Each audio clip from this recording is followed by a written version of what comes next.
This week, my husband and I had to have a very tough conversation. What are we going to do if the government continues to stay shut down and you will not get paid on the 15th? As we were throwing around different ideas, I said, hey, I know what I can control, and that is our food budget. Come hang out with me as we make dinners from scratch from whatever we have in our pantry and freezer, look for treasures in trash, and sell a few items on Etsy to make some money. To get me on the mood for challenge, on Monday night, I decided to make a dish that is very dear to my heart. It's my comfort food. In Russian, this dish called Kaldyni. Essentially, you're making potato pancakes stuffed with ground beef patty inside, seasoned with salt, pepper, and then you cook it on both sides, stick it in the oven, finish cooking it, and enjoy it with a good old dollop of sour cream. To start off, I peeled and grated about 9 medium-sized potatoes. Before grating my potatoes, I first grated small onion, and it has two purposes. One, it adds wonderful flavor to potato pancakes, and two, it keeps the color of potatoes from turning dark brown. Then I grated all the potatoes. That took forever and a day. My arm got a little exercise. And then I added salt, pepper, 2 eggs, and 3 tablespoons of flour. Mixed it all up. Then I formed about 8 small patties. I had meat left over from last week that we used to make smash burgers. So I just added, you can add any seasoning, but I prefer just salt, pepper, and I smashed them flat. To a hot frying pan, I added a little bit of oil, your choice. Then I scooped 2 pretty generous scoops of potato pancake mixture. Then added a patty on top and covered it with another 2 generous scoops of potato mixture. Now you can make your patties smaller. We roll with Texas and we say go big or go home. I cooked the potato pancakes on both sides just until they're brown so they hold the shape, and then transfer them into a Dutch oven. You want to add a little bit of water to the bottom of your Dutch oven so that way your potato pancakes don't stick to the bottom. But otherwise, when all of them are done cooking, you cover them with the lid, stick it in the oven at 350 for about 50 minutes to an hour. For a side dish, I decided to go with traditional Slavic salad called vinaigrette. We were given beets about a month ago, and they've been sitting in my fridge, and I just kept on saying, I'm going to do something about it. I know they're good for you, healthy, and finally decided, let's go with this salad. It will be a great addition to this potato pancake dish. First, you want to boil all your vegetables, beets, carrots, potatoes. Traditional recipe uses dill pickles. I prefer personally fresh cucumbers. Now, what distinguishes this salad from other salads is that you cut your vegetables in small little cubes. I also prefer using red onion versus your yellow sweet onion. And I chop my onions very, very, very small because I like the flavor, but not so much the raw crunch. You mix all vegetables up in a bowl, and then you add about 3 to 4 tablespoons of oil. Traditional recipe calls for sunflower oil, which I do not have, so instead I just used avocado oil. Spice this salad up with a little bit of salt, and dinner is ready.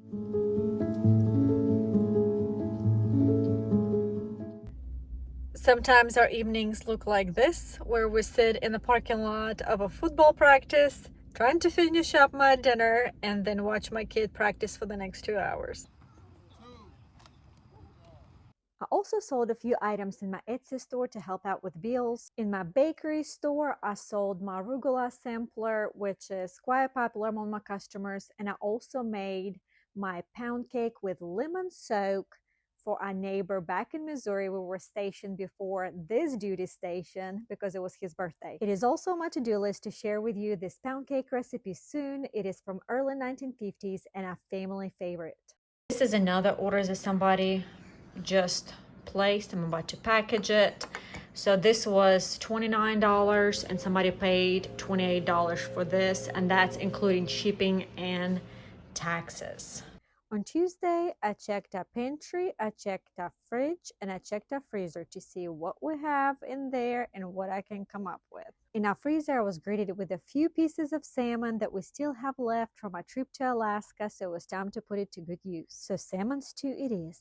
Not only is it delicious, it is also such an easy meal to make. Y'all, one of my absolutely favorite spices to add to a lot of my dishes, and that's something that I grew up my mom doing in Belarus, is adding bay leaf. Now, this one my mom brought it from Belarus, but they have it here in America.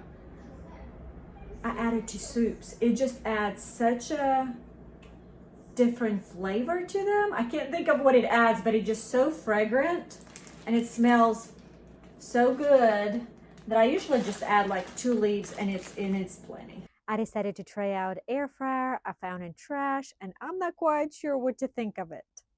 Y'all, I need your help. So this is the first time of me using our air fryer. I got it at a trash dump a while back, but just haven't used because it's so small. So I was like, you know, 2 pieces of fish would be perfect. Was I supposed to have sprayed it with something so my fish skin wouldn't stick to it? Because I'm like, man, I don't know if I like using air fryer because now it's going to be extra work for me to try to clean it up. Let me know. Was I supposed to put maybe aluminum foil on it or just spray it with some kind of spray so my fish wouldn't stick? Please let me know. Help the mama out.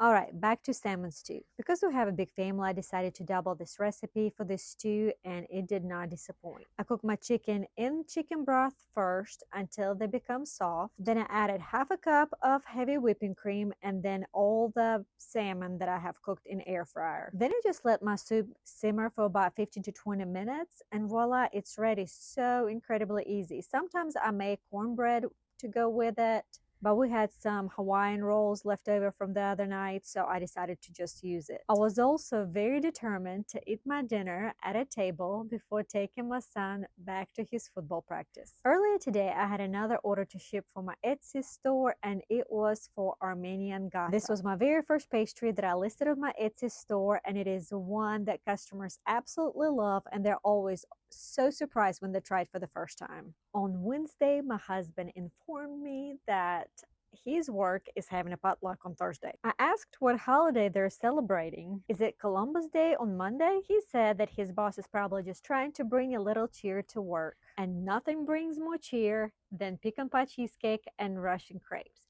These are the 2 items that his coworkers requested. Although I didn't plan on grocery shopping this week, I felt so honored that people at my husband's work asked for my dishes. Feeding those who serve our country is always worth it. My motto in life, it is much blessing to give than to receive. I doubled the recipe so that way my husband can take it to work and also we can have some blinchik for dinner.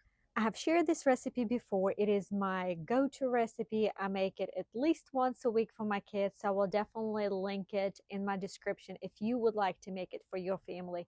I just want you to trust me. It is so easy, so inexpensive, and absolutely delicious. Wednesdays are always so busy for us. We have homeschooling co-op in the morning, we have church at night. So this was about 4 o'clock in the afternoon, and the first time I actually stopped to enjoy, I guess at this point it was my lunch. I was so hungry. When I make blinchik for my kids for breakfast, we usually eat it plain. I prefer while it's hot to just have it with a little bit of melted butter. My kids love having it with jelly. They dip it in jelly. I have a few kids who like to have it with syrup, but traditional blinchik in Slavic countries is usually enjoyed with either a little bit of butter or dipped in jelly. People at my husband's work wanted to have blinchik with meat, so I made their wish come true. Next, it was time to make pecan pie cheesecake, and I absolutely cannot wait to share this recipe with you before Thanksgiving. Your guests will be wowed by this recipe. And before I forget to tell you, let me show you what I dug out from trash. I couldn't believe that somebody would throw away this cast iron bell that's on Amazon, sells close to $100. And I can't decide if I want to use this room divider for myself and use it as a trellis in my garden or to sell it. And I couldn't believe that somebody would throw both of these lamps away, so I took them home and hoped to sell it. Thursday morning, I woke up a little bit earlier than normal, and I pan-fried crepes until they're crispy on the outside so that once my husband comes to work and at lunchtime, all he has to do is really just warm them up. I added homemade whipped cream to my cheesecake and sent my husband out the door. By lunchtime, I received a text from my husband letting me know that my cheesecake won the best side dish of the day. Y'all, this cheesecake is truly the best. Even if you don't like traditional pecan pie, I promise you, you will love this cheesecake. After we had lunch and got done with our homeschooling and errands, it was time to think about dinner. I have mentioned before that I like buying meat when it's reduced for quick sale. I found 2 packages of ground beef in my freezer, so I decided to make meatloaf with them. If you don't like meatloaf, do not ignore this recipe because in my family, nobody liked meatloaf until I found this recipe. What makes this recipe so special is adding stuffing mix to it. All my kids, even the picky ones, love this recipe, and what they fight over is who gets a piece of meatloaf that has the most of that glaze on top of it. It is so, so good. And all it is ketchup, your favorite barbecue sauce, and 2 tablespoons of brown sugar. The sweet glaze contrasts so well with the savory flavor of meat, making this dish one of our favorites. Another favorite part of this recipe is that it takes no time to make it. All you have to really do is mix all the ingredients together, then make the sweet sauce on top, put it in the oven, and bake it. We enjoy eating it with mashed potatoes and whatever vegetable that I decide to serve with it. And that's it, my friends. Tonight, after another football practice, we're heading back to our farmhouse for 4-day weekend, since my husband is off on Monday and tomorrow. And so I'll be digging in my pantry and my freezer there to see what kind of creative meals I can feed my family with. So stay tuned as I'll be sharing more recipes with you. Hope you all have a blessed day.